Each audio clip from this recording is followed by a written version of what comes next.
రాష్ట్రీయ స్వయం సేవక్ సంఘ్ స్థాపించి 10 ఏళ్లు పూర్తయిన సందర్భంగా పోలవరం మండలం గుత్తే నదివి ఉప మండలంలోని జి వేమవరం గ్రామంలో మద్యంశెట్టి గంగారావు రైస్ మిల్ ప్రాంగణంలో హిందూ బంధువులు కలిసి హిందూ సమ్మేళనాన్ని అత్యంత వైభవంగా నిర్వహించారు.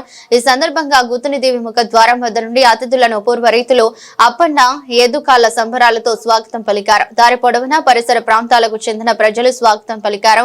అధ్యక్షులు చెరుకూరి కృష్ణంరాజు రాజు అధ్యక్షతన జరిగిన సభా కార్యక్రమం విశిష్ట అతిథి పూజ శ్రీ శ్రీ రాధా మనోహర్ దాస్ స్వామీజీ ప్రసంగిస్తూ హిందూ సనాతన ధర్మం ఎల్లకాలం ఉంటుందని, ఆధ్యాత్మిక భావాలను పిల్లలకు చిరుప్రాయం నుంచి అలవర్చాలని, ఆటపాటలతో పాటు దేశభక్తిని కూడా పెంపొందించాలని, ప్రతి ఒక్కరు భాగవద్గీత శ్లోకాలు నేర్చుకోవాలని, తల్లిదండ్రులంతా శ్రద్ధ తీసుకోవాలని సూచించారు. మనమంతా హిందువులుగానే జీవించాలి, హిందువులుగానే మరణించాలని, గడప లోపలే కులం, గడప దాటితే హిందువులమని నినదించాలని తెలిపారు. తుపాకులతో పేలుస్తారు, కొన్ని వేల మంది దాంట్లో ప్రాణం కోల్పోతారు. మన వాళ్ళు ఎవరు, పరాయ వాళ్ళు ఎవరు అనే ఆలోచించే స్థితిలో లేదు అప్పుడు హిందూ సమాజం. అటువంటి పరిస్థితుల్లో మనము స్వతంత్రం కోల్పోవడానికి కారణం ఏమిటి, మనము ఎవరము అనేది గుర్తించాలి. అప్పుడు సమాజము, ఒక హిందూ సమాజం ఎలా ఉందంటే ఆ స్థితిలో ఆత్మ విస్మృతి, ఆత్మాభిమానం లేదు, ఆత్మ న్యూనతా భావంతో ఉంది. దీన్ని తిరిగి మళ్ళీ ఆత్మాభిమానము స్వాభిమానము తీసుకురావాలని డాక్టర్ పరమ పూజనీయ కేశవ బలిరామ్ హెడ్గేవార్, ఆ పైన చిత్రపటంలో ఉంది, ఈ పక్క టోపీ పెట్టుకున్న వ్యక్తి, 1925 విజయదశమి రోజున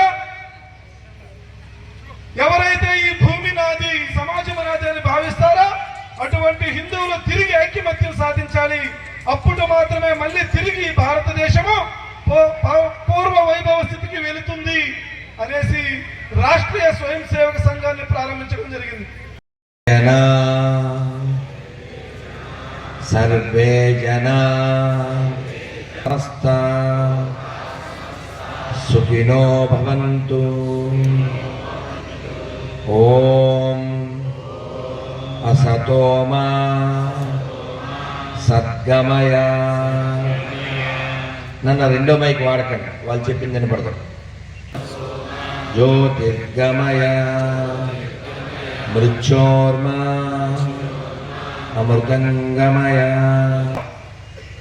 ఒక్క గొప్ప వ్యక్తి, అప్పటికి లోకానికి ఆయన తెలీదు, కానీ ఇప్పుడు లోకం అంతా మన గురించి తెలుసుకోవడానికి కారణమైనటువంటి వ్యక్తి డాక్టర్ పరమ పూజ్య కేశవ్ బలిరామ్ హెగ్డేవార్. ఎక్కడున్నారు? ఇక్కడ కనబడుతున్నారు కదా. వారు ఒక నినాదం ఇచ్చారు 100 ఏళ్ల క్రితం. నేను చెబుతాను, మీకు తెలుసుంటే పూర్తి చేయండి. డాక్టర్ జీ కా క్యా సందేశ్. అందరికీ తెలియదు కాబట్టి చెప్తున్నాను. డాక్టర్ జీ కా క్యా సందేశ్ అని అన్నప్పుడు हिंदुओं का हिंदू देश అని చెప్పండి. డాక్టర్ జీ కా క్యా సందేశ్, हिंदुओं का हिंदू देश. డాక్టర్ జీ కా క్యా సందేశ్. సార్ ప్రసాదం ఏం పెడుతున్నారు? బడిలో లడ్డూలు పంచితే ఏ పిల్లవాడైనా తింటాడు. ఆ పిల్లవాడు అడిగాడు, ఎందుకు ఇస్తున్నారు లడ్డూలు? ఈరోజు విక్టోరియా మహారాణి పుట్టినరోజు, అందుకని ఇస్తున్నామన్నమాట. ఇది నా దేశం, నా భారతదేశం, నా హిందూ దేశం. ఈ విక్టోరియా రాణి ఎవరు?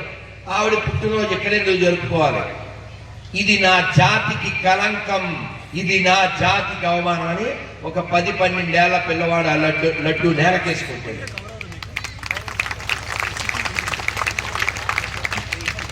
అది స్వాభిమానం కలిగినటువంటి బాలకేశ యొక్క పౌరుషం.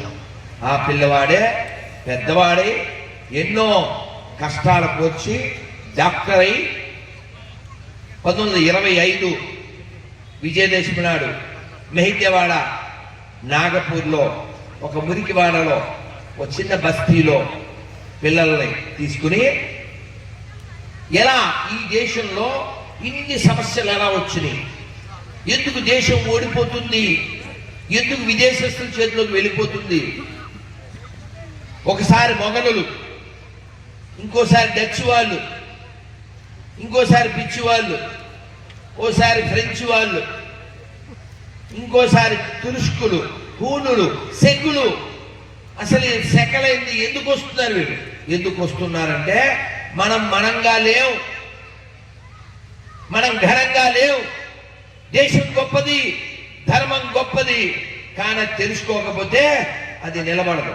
ఇప్పుడు నేను వస్తున్నాను ఊరేగింపుగా, అశేషమైనటువంటి హిందూ బంధువుల మధ్యలో కోలాటం.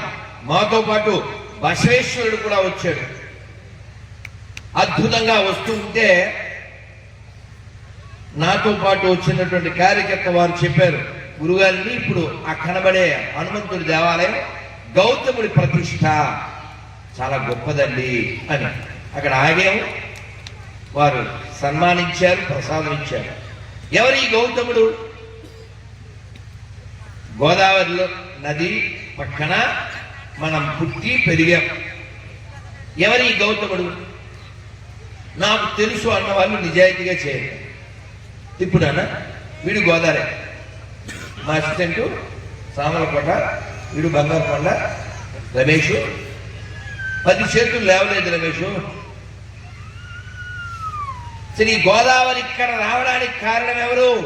గౌతముడు. గోదావరికి మరో పేరు గౌతమి. ఆయన తపస్సు చేశాడు. ఆ తపస్సు వలన గోదావరి వచ్చింది. ఎందుకు చెప్తున్నానంటే ఇది ఋషి భూమి. ఒక గౌతముడు, ఒక విశ్వామిత్రుడు, ఒక వశిష్ఠుడు, ఒక అంగీరసుడు, ఒక్కరు కాదు, ఇద్దరు కాదు, వేల మంది ఋషులు. మనం గుడికి వెళ్తే నీదేం క్యాస్ట్ అని ఎవ్వడు అడగడు. సార్ గోత్రం చెప్పండి అని అడుగుతారు. ఆ గోత్రాన్ని చదువుతారు. గోత్రం దేనికి సంబంధించో తెలుసా? ఒక ఋషి